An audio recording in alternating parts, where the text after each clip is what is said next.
మట్టిలోన మట్టిరా దేహమన్నది, వీర్యపు కణమై కడుపున పడుతూ నెల నెల ఎదిగిన ఓ శిశువా, తనువే తొడిగి భూమిలో పడుతూ తెలియని పుట్టుక నీది కదా.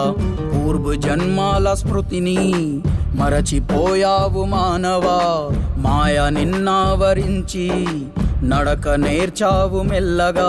అసలే నీ అజ్ఞాన విద్యలే నేర్చి గర్వపడతావురా, ఈ రక్త మాంసాల దేహమే చూసి మురిసిపోతావురా.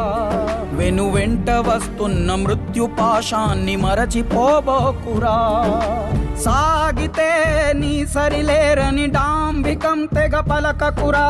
పీనుగై మారిన క్షణమున కుక్కతో సమమవ్వవురా, ధనమే సుఖమను భ్రమలో పడుతూ కనులే కానక తిరిగెదవా.